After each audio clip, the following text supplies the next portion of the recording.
30 years ago, the angels on our trees didn't light up the community quite like they do now. I'm trying to hold back the tears. It just makes me happy. 30 years ago, too many children woke up Christmas morning to find the spot under the tree empty. The first year it was kind of fledgling. I mean, no one knew what was going to happen. It was 30 years ago a small group of people said enough, and the Christmas Angel program was born. Barbie, Batman. It's going to the doll. In this show, we'll look back at the humble beginnings of a program that is now the model for giving around the nation. It's living out a passion. You'll see lives changed, both those who have given and those who've received. I could have never predicted that that gift I got when I was a kid was going to inspire me to grow up to want to pay it forward. And by the end, it'll all come full circle, and we hope you'll understand how big a difference one angel can make. You don't even know how much this means to me. But our story begins with a trip just down the road. To the unlikely spot where the angel idea took flight.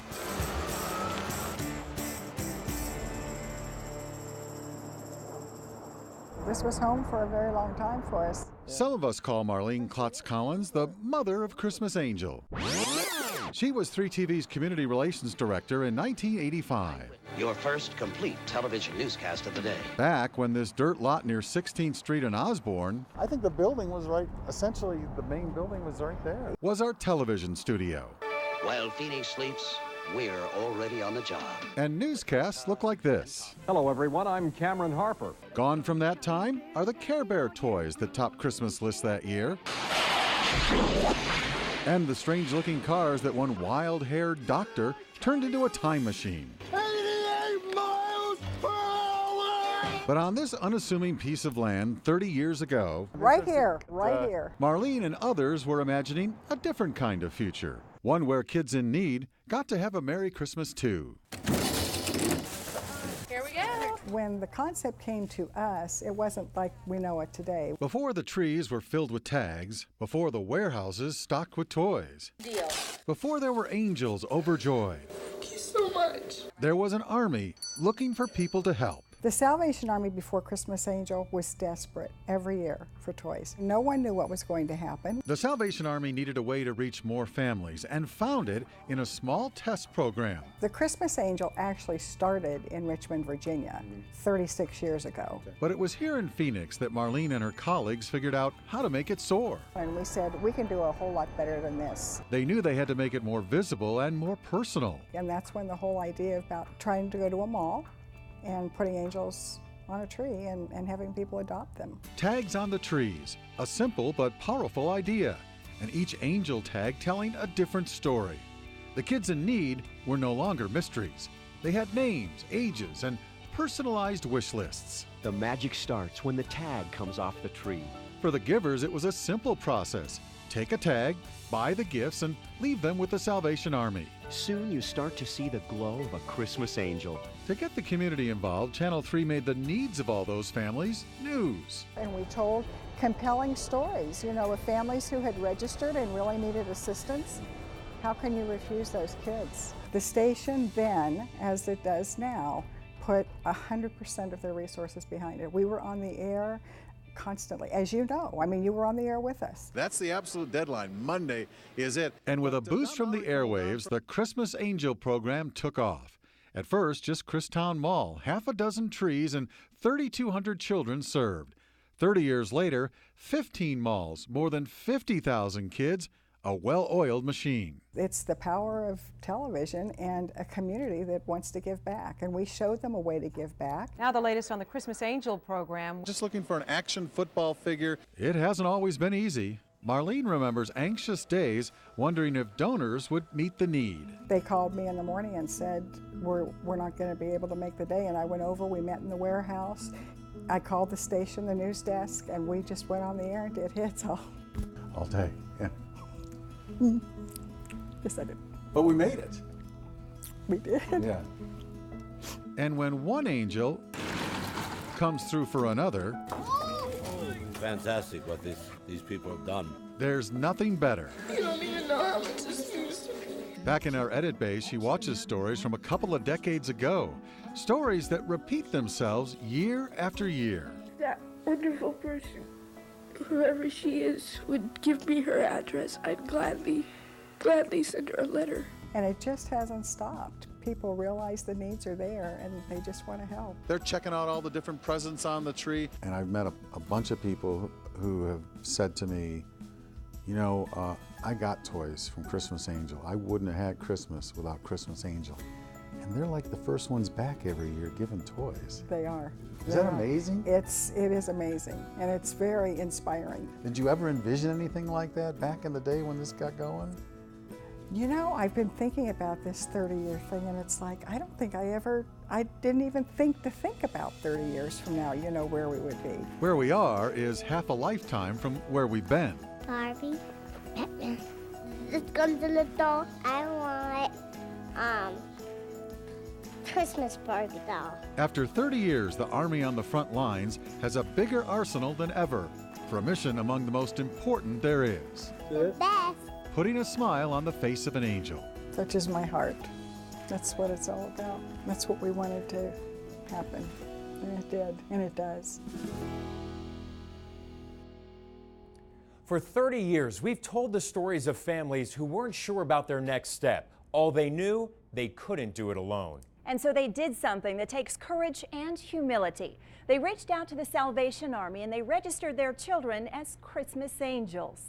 I'm used to being a provider, and you know, I can't get it to them right now. I did, you know, have to sit down and tell them that I wasn't going to be able to get them anything for Christmas this year. Parents and caretakers humbled by lost jobs, unexpected bills, divorce, addiction, or worse. Adult problems, sometimes life or death problems, trickling down to the faces of the innocent. This is where me and the 3 little ones sleep, and this is where the 2 big ones. We have to tear it for a pillow. Their names are different, but the story of how Arizona children end up on angel tags often follows a familiar arc. We just got out of the shelter a few months ago, and it's a struggle. I feel helpless. Not hopeless, but helpless. Over the years, we've introduced you to hundreds of angels. Brothers Kevin and Cyrus, whose family couldn't always afford electricity. We're gonna paint it soon so that it doesn't look like this. It's tough for me to reach out and ask for help. It's real tough. Zamara, who had to go live with her grandma after her dad killed her mom. She told us that year she still believed in Santa. I will put some milk and cookies right there. Keandre, who said with his mom in jail and his grandmother out of work, he just wanted some nice clothes to fit in. When we come to school, they always look at me and make fun of my clothes and everything because what I got on. And there are so many stories of families who just caught a bad break. You work hard and then you pay rent and then you have nothing left. Of parents who never expected to need help and certainly didn't want to ask for it, but found the courage for their kids. You never know when it's going to be you on the other side. I mean, you never think that it's going to happen to you. It's pretty sad because we don't really get to have what we usually have because my mom doesn't have a job. We all want to believe these stories have happy endings. We hear about kids like Christina, the teenager with cerebral palsy, who wanted a laptop computer to help her write legibly. Thank you so much. And on a warm winter morning in 1998, she got it. Yeah, you don't even know how much this means to me. What happened to her? What happens to the rest of these kids? Most of the time, we don't know. Whoa. These joyful moments may be just a temporary escape, a shining moment in an overwhelming storm of adult problems. You can be their Christmas angel. Sometimes, though, these small acts of kindness can change a life forever. And an angel tag can really become a pair of wings. Someone did it for me, now I'm going to return the favor. That part of the Christmas angel story when we return.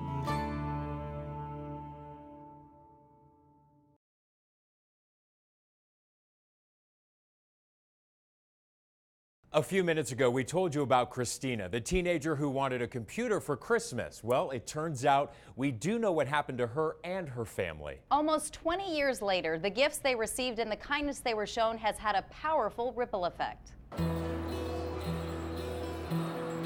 Dolls, scooters, bikes. It says Jacob, age 1. He wants educational toys. So many names, so many wishes. Aw, Ishmael, age 10.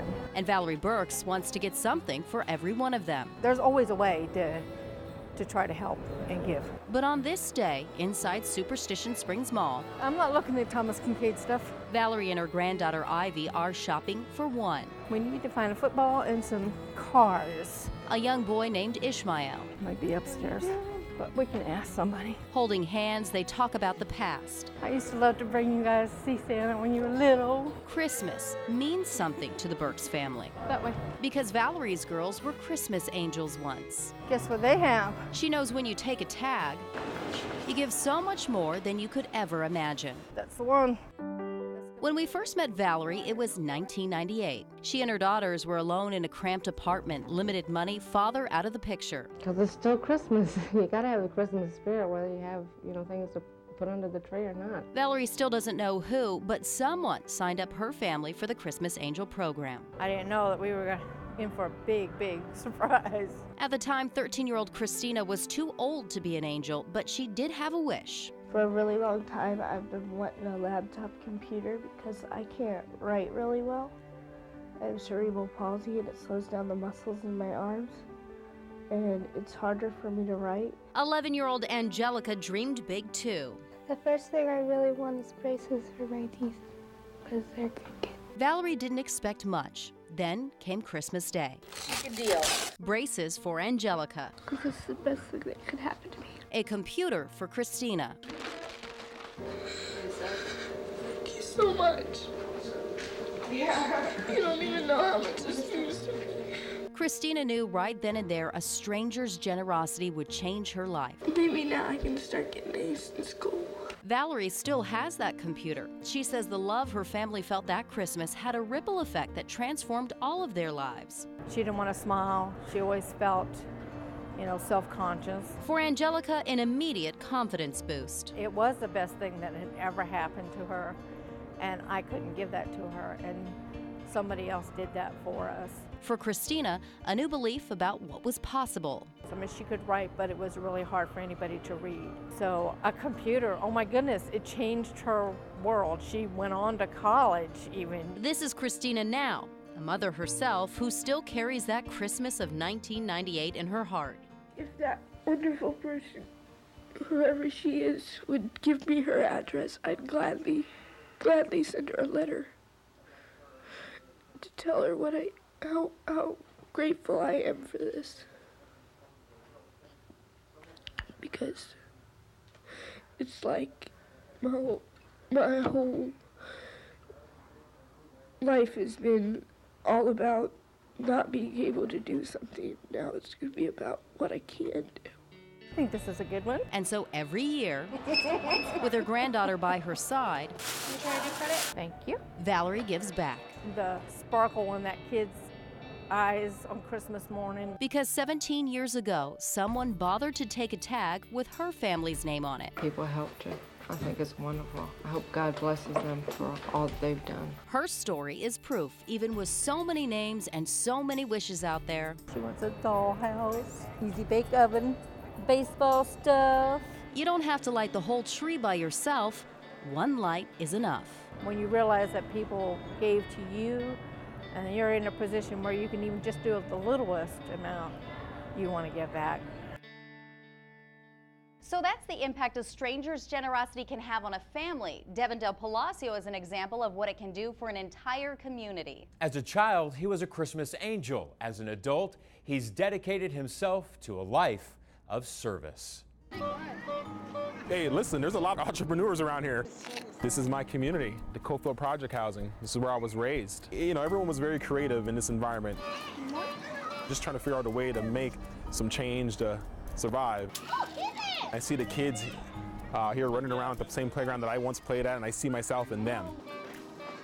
We didn't have no satellite dish, I'll tell you that. Not everything in this neighborhood near 19th Avenue and Buckeye is like Devin Del Palacio remembers, but most of it is. It looks the same. It looks the same. Raised by a single mom, Devin and his younger sister spend much of their childhood here. in government housing. Growing up in this environment, you don't actually realize that you might be someone in need. I have to credit my mom with that, because she didn't allow me to sort of have any other sort of influence other than we're okay. As darkness fell, he showed us around his old stomping grounds. This was our backyard. The place he played as a kid. This is where we would do our gymnastics. You know, we would just get on these bars here and do our little gymnastics. The place where he became a Christmas angel. It doesn't look too much different from what it did when I was growing up. Same color, white and green, same door, apartment 93. Yeah, this is it. His mom worked 2 jobs, sometimes heavy labor. The hardest working woman you'll ever meet in your life. Then one year, Devin's mom signed up for the Christmas Angel program. She approached me and my sister like this. Hey, make a list, and if you're good, Santa's gonna get you what you wished for. And it wasn't until a few years ago that my mom, told me that, hey, you know that Christmas Angel program? You're one of those kids on those trees. I said, what, really? You were actually part of that program, and your name was on a tree. And someone was kind enough to help get those items. Devin didn't know that then. What he did know early on is that he wanted to grow up to help others. Being a father completely changed my life. Then came the inspiration, someone who'd always be looking up to him as an example. Right when I had my daughter, I knew right away. I said, okay, this is it. I'm leaving the corporate world. I got to figure out a way to create opportunities for my daughter and other kids like her. So Devin started a nonprofit, Phoenix United, to clean up neighborhoods like his. Woo! How's everyone feeling today? And I said, you know what? No one really likes living in a dirty neighborhood. No one likes living in a trashy neighborhood. Why don't we go there and clean it up? And that's what we started doing. Started off with 1 cleanup.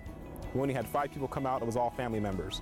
But by my 3rd cleanup, we had over 80 people showing up. Later, he'd help register new voters, work as a career advisor at Goodwill, and become vice president of a local school board. I like to tell folks I'm a community servant. Thanks in part to Christmas Angel, Devin knows where he came from. My cousin was here. We were just down there. And it's central to where he's going. The place wasn't all rainbows and unicorns. There was a lot of gangs here, a lot of violence and drugs. I could have never, again, predicted I would come back and be sharing my story on how we grew up here and what it all means. The desire to serve all started right here, where a kid from apartment 93 learned what it was like to have people invest in him. It might seem small to you, the gesture you're doing, but you never know the profound impact it's going to have on someone else's life. And so ever since, he's been investing in others. I could have never predicted that gift I got when I was a kid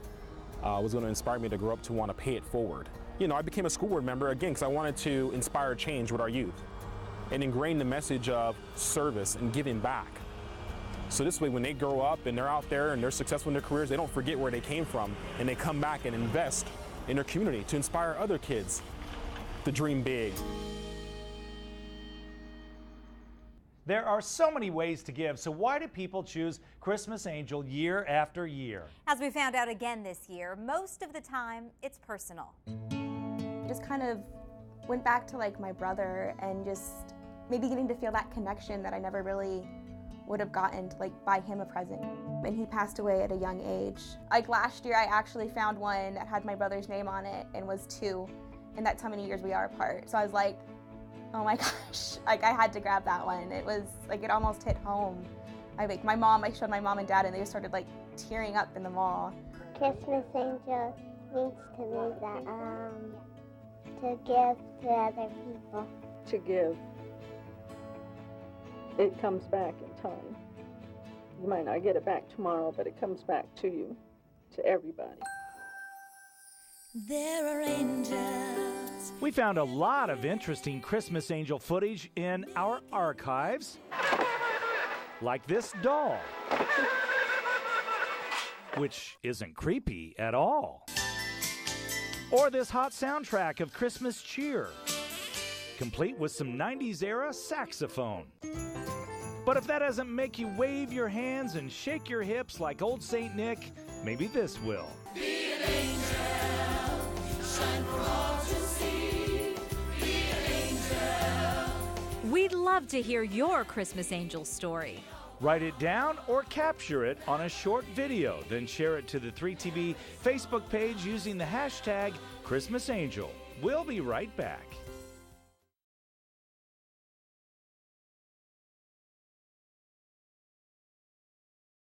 It's nice to look back, but the best thing about 30 years of giving is the groundwork that's been laid for the next 30 years of Christmas Angel.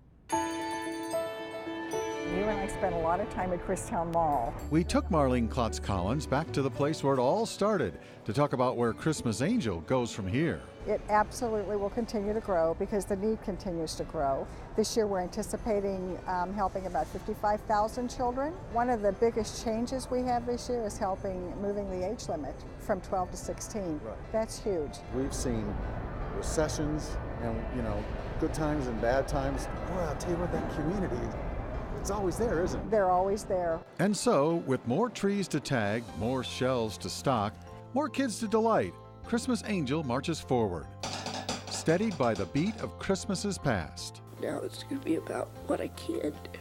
Somebody else did it, and to this day, I don't know who did that. If you need proof that your gifts are making a difference, remember Christina's computer. I know, I've been on the receiving end with my kids, and I know how those families are going to feel. Or go back to the old neighborhood with Devin Del Palacio. So this is where me and Carlos will meet right here in the common areas and battle it out with our Transformers and whatever new toys we got for Christmas. It's magic for kids. They don't know where it's coming from, and they don't need to know. This has been raised, yet Christmas Angel lives on, huh?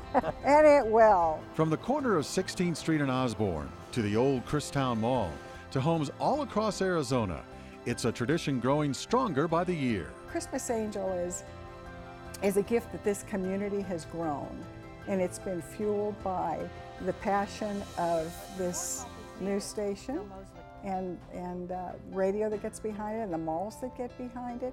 It's everyone working together to make it happen. People embrace it, and it's become a part of their lives, and they want it to be part of their children's lives and their grandchildren's lives. And for the mother of Christmas Angel, 30 years of giving has given her far more than she ever dreamed. It just kind of overtakes an individual, but just thinking about the people. It's in our minds and it's in our hearts. Absolutely. We want to thank you, Arizona, for the last 30 years of giving. And we want to wish you a happy holidays and a happy new year.